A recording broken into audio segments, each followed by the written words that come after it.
everybody. Welcome to this week's episode of The County Seat. I'm your host, Chad Booth. We one more time are at the Capitol. The legislative session is over and bills are on their way to the governor. A lot of stuff has happened up here. Some of it affects the counties. One of the primary issues that covered or affected counties was in relationship to a personal property tax accelerated depreciation on centrally assessed taxes. Sounds complicated, but that'll lead off our conversation of the things that happen that affect counties at the legislature. Because this is the most complicated issue, we thought it might be helpful for those of you who are just kind of getting in the habit of leisure to get a little reminder of what centralized assessed taxes are. So here's that story. Locally assessed taxpayers are those taxpayers within a county boundary that the county assessor has no problem determining the value of that property. A centrally assessed taxpayer crosses county boundaries, and so it's not easy for one single assessor to assess their value. The centrally assessed taxpayers are assessed by the tax commission.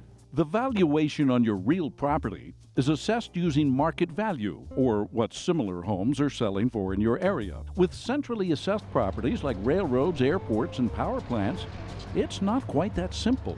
It's hard to determine just how much that property is worth, so they use these other methods that are more tied to how well the company is performing in a more nebulous way. That makes it more of an art than a science. That art of determining the value of such properties is rather hard because who can gauge what someone would pay for a railroad, for example? That fact often leads to companies disputing property tax claims as too high, which leads to further appeals. Now, while this may sound like a problem between the tax commission and the industry, this appeals process can actually have adverse effects on you. The Utah Association of Counties noticed about years ago, decades ago, that these centrally assessed properties were seeing their values decrease over time or stay stagnant over time. And the result has been a property tax shift from centrally assessed to locally assessed. The counties are going to get the same amount of money no matter what based on truth in taxation. The county's concern was that the centrally assessed taxpayers were shifting their burden onto the locally assessed taxpayers, your homeowners and small business owners. Let's say a new mining operation starts in your county. That infrastructure and the value of that industry create new tax dollars that can be collected by local governments. This is called new growth. The idea being that as this new entity will require additional county services, such as roads, over time, the value of that industry will fluctuate with depreciation and fluctuations in the value of the resources that are being mined. It is that change in the valuation that can cause the tax to shift back to local property owners because the county budget remains the same. For the county seat, I'm Terry Wood.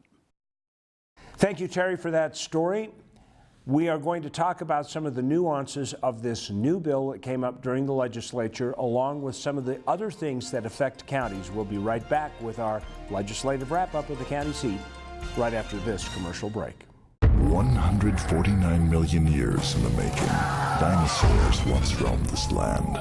Now they're found at the Dinosaur National Monument. Let's take you beyond the bones. We call it Dinosaur Land. You'll find it offers adventures and sights not seen anywhere else in the world. Come to Dinosaur Land, Vernal, Utah. You'll want to stay forever. The dinosaurs did. Kanab, base camp for your southern Utah adventures.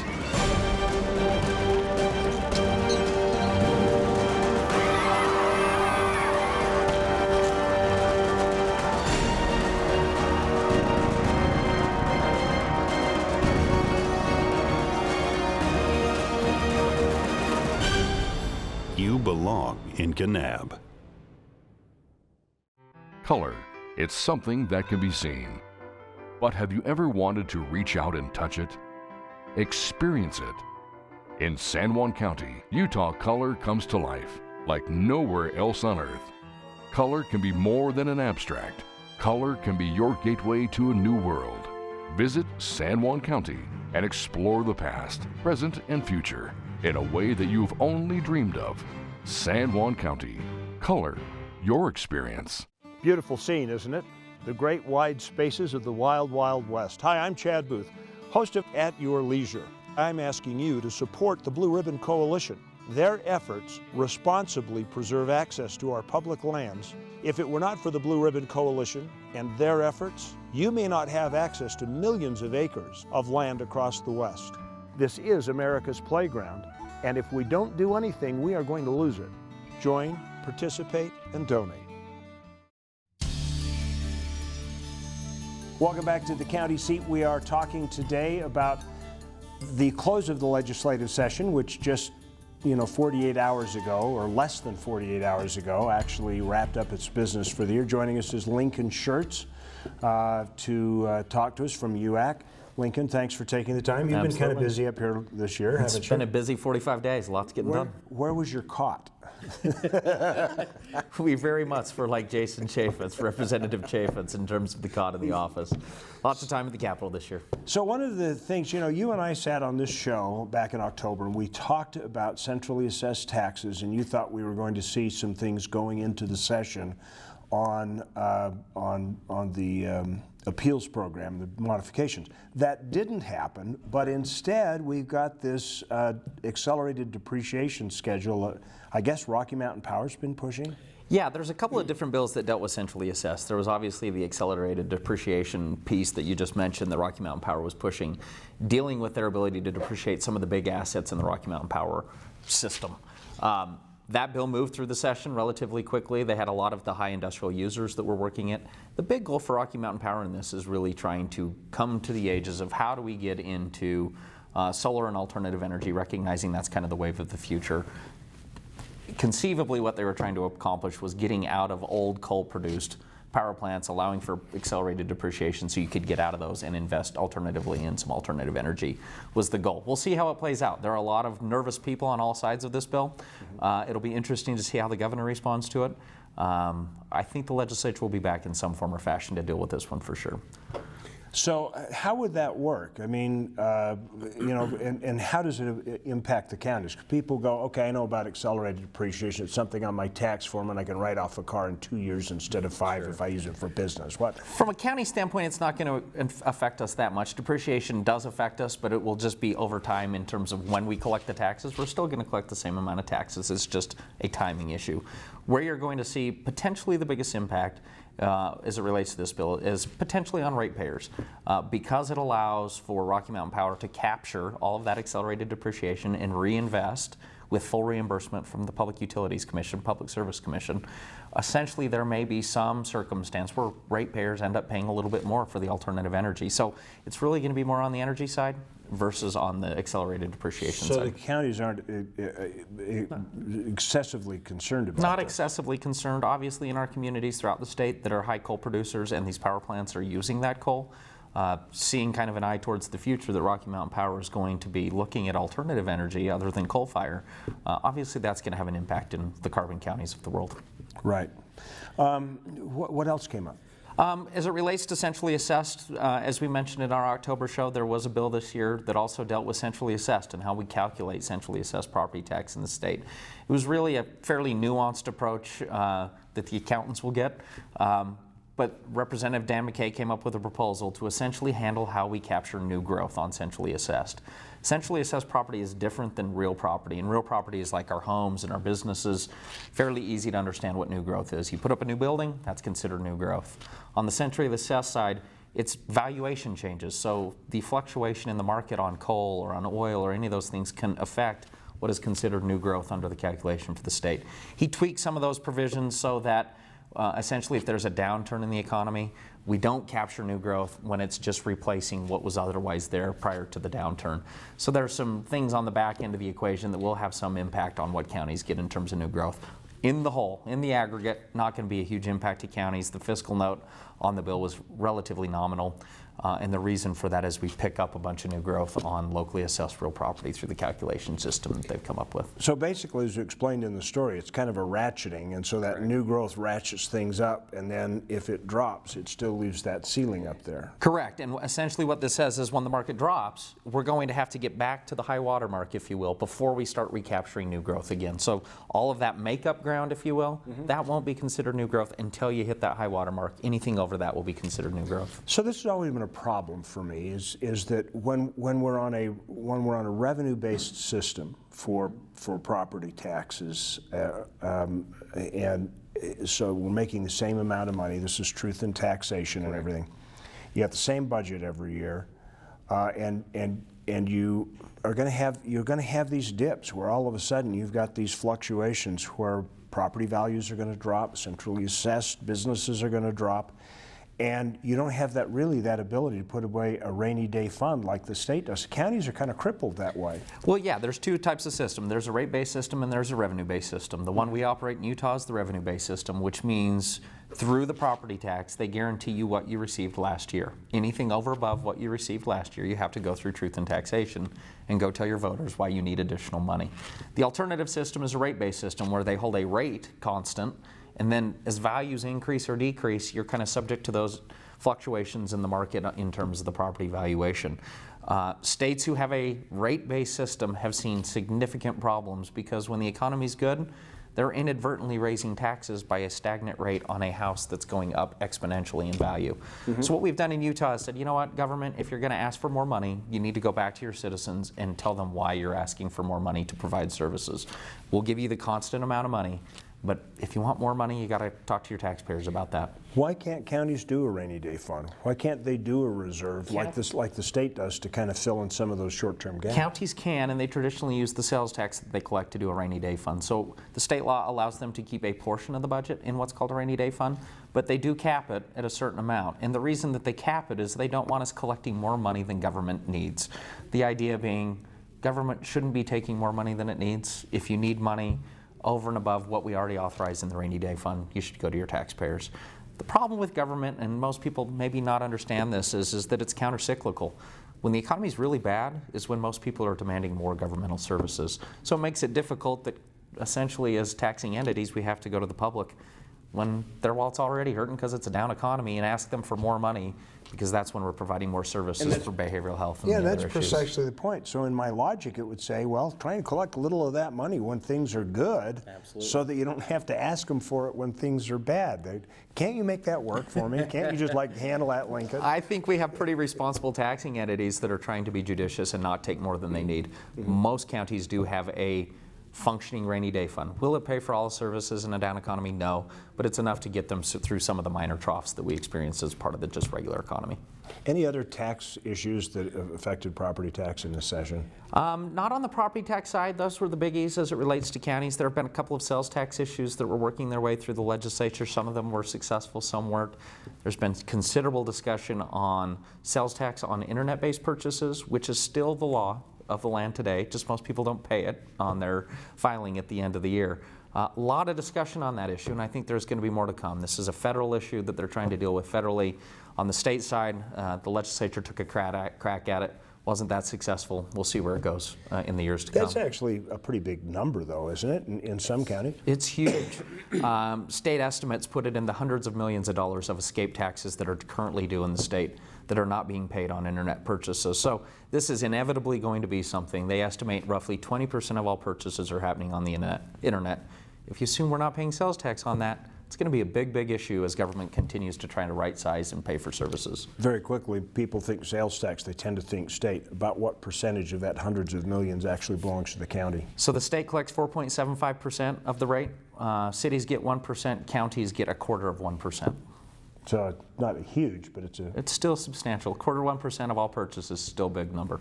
All right, we are going to take a break here on the county seat. We have so far covered centrally assessed taxes. We've talked about accelerated tax depreciation. We've talked about generally taxing things, but a lot of other things happen at the legislature. We will continue that conversation when we continue here on the county seat. We'll be right back.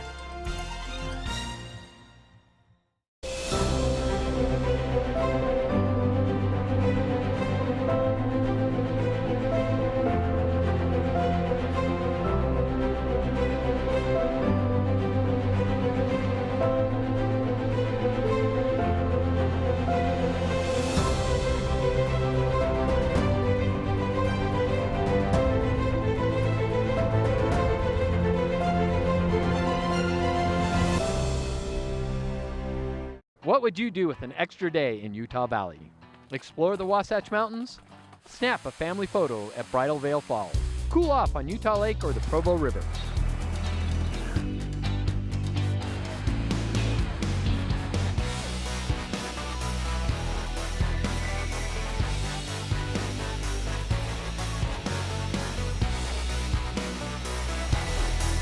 No matter what you're searching for, you can find it in Utah Valley. Bring everyone together.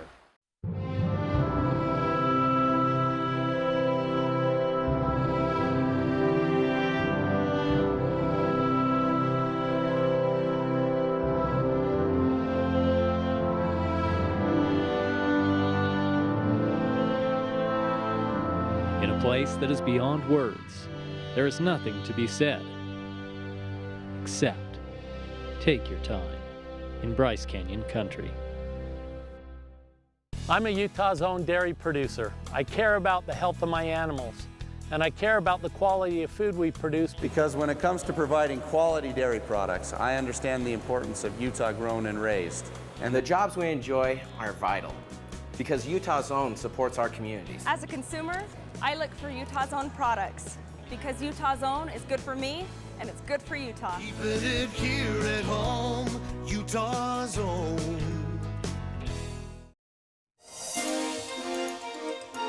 Welcome back to the county seat. We are talking today with Lincoln Schertz from the Utah Association of Counties about the legislative session. We spent the long block talking about taxes. Now let's talk about things that are taxing on the counties. Obviously, one of them is counties have been very concerned about the Medicaid expansion because of jail and drug treatments and things that are a big financial burden to counties.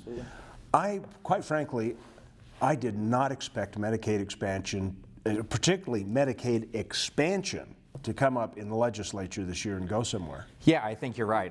There were a lot of folks who figured in an election year it would be difficult to do anything on expansion, especially in light of what happened last year, where the governor's proposal was not looked at very strongly by the legislature and was kind of summarily dismissed by the House.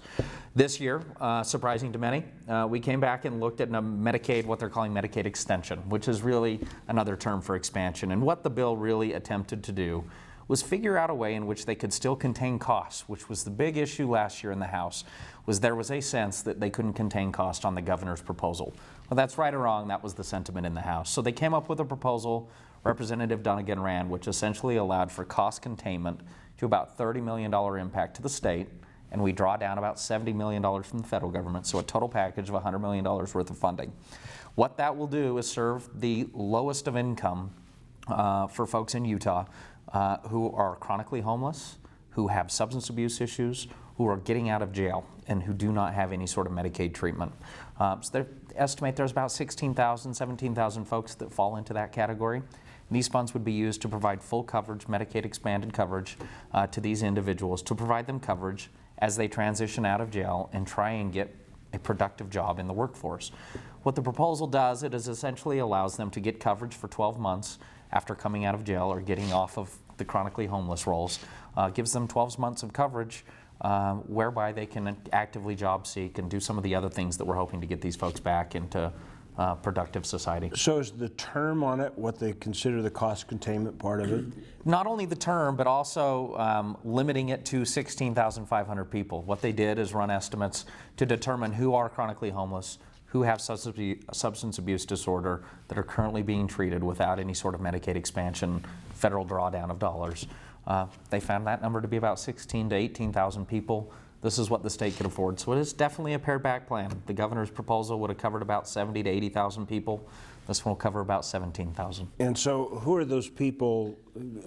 Describe an avatar of those people that got left out. Yeah, the avatar of that person is someone who's chronically homeless. Those are the first people we plan to take care of. And again, this was really brought forward through an initiative of Mayor Ben McAdams in Salt Lake County. Homelessness was a huge, huge issue for him, as well as Mayor Biskupski in Salt Lake City. So with those two advocacy groups, we wanted to take care of the chronically homeless first, which is someone who's homeless, has 4 incidents of homelessness within a given calendar year, or has spent the majority of a single year homeless That's in the not state. just the guy that got locked out because he had a fight and he's in the doghouse. These are like people who have serious problems. Chronically homeless. So who are the people that would have under the governor's plan been covered that weren't covered in this? So the governor's plan approached it through a federal poverty level definition, and it essentially said we'd cover everyone up to 138% of federal poverty. What that does is it essentially covers a whole host of people based on their relative income. This looks at conditions instead of income and says, okay, if you're chronically homeless, or if you have substance abuse disorder, or if you're getting out of jail because of a substance abuse or mental health issue, we're going to treat you first, and looks at those conditions versus poverty level. One of the arguments, Lincoln, that's come through this whole thing the entire time is we're leaving money on the table because the federal government's had it out there for 3 years. We haven't done anything with it. Are we going to be able to, I mean, we've recaptured some of it. Are we going to be able to go back and get the stuff we missed? Yeah. So we're capturing about $70 million additional dollars, but it's under a 70-30 split versus a 90-10 split, and I'll explain what that means. 70-30 means for every dollar, we cover 30% of the cost, the federal government will throw in 70% of the cost. Under the governor's proposal, because it's expanded up to 138%, the federal government in that circumstance had said they would pay 90% of the cost. The state would have only had to pay 10. When you look at the dollar terms, the governor's proposal would have cost about $50 or so million. This proposal is going to cost about 30 to the state. Okay.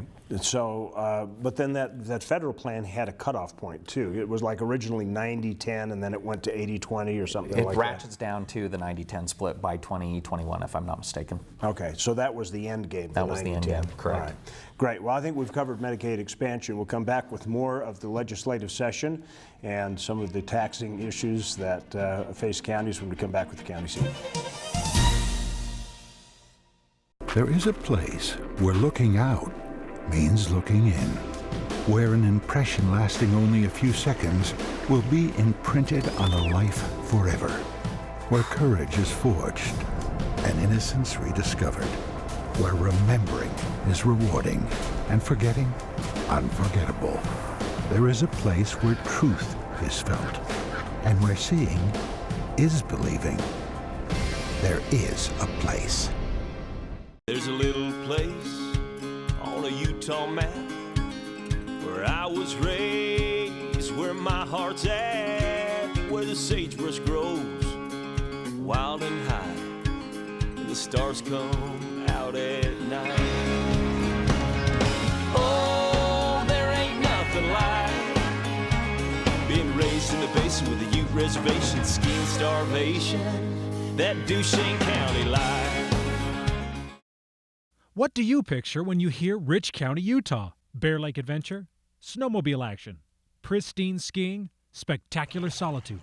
Well, if that isn't what first came to mind, then you just don't know Rich County. The Bear Lake Monster Polar Plunge, snowmobiling Monte Cristo, ice fishing Bear Lake, skiing the backcountry, fishing at the Cisco Disco. Come and find out what you never knew you were missing. Rich County, Utah. Have you ever wanted to recreate the world around you? Add some excitement, culture, adventure? Well, there's no need to remake the world when that perfect combination already exists. Just remember 4 words. Welcome to Weber County.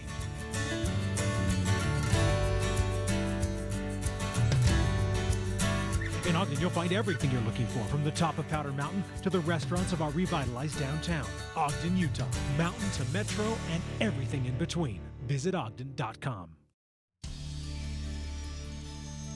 Welcome back to County Seat. We're talking with Lincoln Church from the Utah Association of Counties, whose compadres from UAC have just been like a regular fixture up here through the session. What else do we want to talk about? Well, a couple of other issues. Last year, as you know, was a big year for transportation. The state spent a lot of time and energy talking about transportation funding, imposed the gas tax increase last year, as well as allowed local counties and cities to go out to the ballot for some sales tax increases. Some counties did, some counties didn't. I think we're going to see some other counties potentially looking at it in this election cycle as well. I know folks are continuing to feel the crunch. As population continues to grow, the crunch on infrastructure continues as well. We have more people. People need more infrastructure, whether it be roads or water. Where last year was transportation, this year the big push was on water infrastructure. Didn't get as much press play, did it? Not as much. I guess it's not as sexy as transportation is for whatever reason. But there was a lot of discussion. Our dams and our water infrastructure was developed years and years and years ago. And as we continue to see the pressure of population as well as just aging infrastructure, it continues to be an issue as well. So a lot of emphasis played on water development this year and some on transportation. We did some things, especially in rural Utah, to make sure they have the needs and met in terms of transportation, but big efforts made on water infrastructure this year to fund capital development for more dams, more resources, to accommodate this population growth we anticipate. If you talk to the environmental community, they say there's no places left to put a dam, that we should take half of them out. And a lot of it isn't developing new dams as much as it is repairing and replacing existing dams so that those dams continue to work and serve the population that we currently have in the state. There's obviously been significant discussion in the south part of the state about the St. George pipeline as well. There was concern that that's all this effort was about. Rest assured, while that is part of the conversation, there's still much to be done in terms of infrastructure for water throughout this state. Do any of the local guys give you a projection of when we run out of water if we don't actually develop some new resources? Oh, I'm sure there are more opinions than there are people in the state of Utah on that issue. Needless to say, things are going to have to change. I think this legislature is confronting that very issue and trying to find ways in which we can conserve more water, recognize there's probably better ways to be doing business with the water we do have, but also recognizing conservation isn't going to accommodate the million people we anticipate in the next 20 years. That's true. Now, years ago, there was a lot of conversation, particularly in the Wasatch Front, of developing dual water systems and pulling water that wasn't exactly drinking grade into a separate system. Did any of that come back up again? There was some discussion this year. Senator Scott Jenkins had some bills dealing with landscaping requirements that cities and counties could impose and requiring kind of the utilization of what they call gray water, which is reused water that's not potable but is certainly good enough to put on your lawns.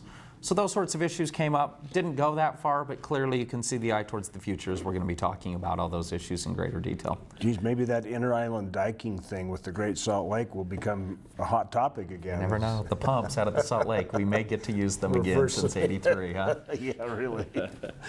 So aside from infrastructure, how are you going to pay for it? Yeah, that's the big question.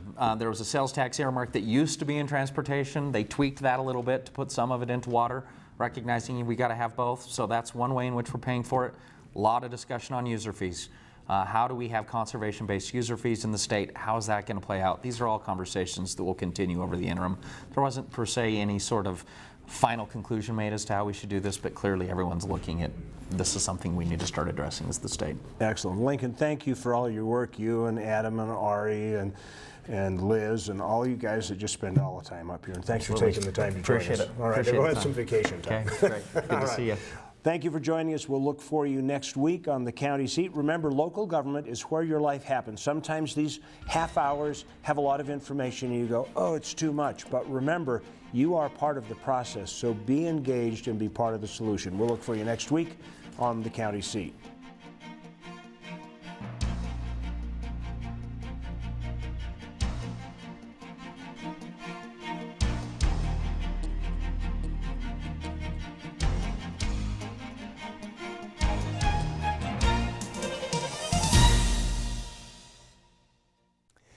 If you'd like to share this video with your friends, well, you do that right here. If you would like to subscribe to our YouTube channel, you do that over here. If you'd like to interact with us on the county seat, that happens over here. If you want to watch the next episode of the county seat, you can catch it Saturday night at 11 or Sunday morning at 8:30 on ABC4 Good for Utah.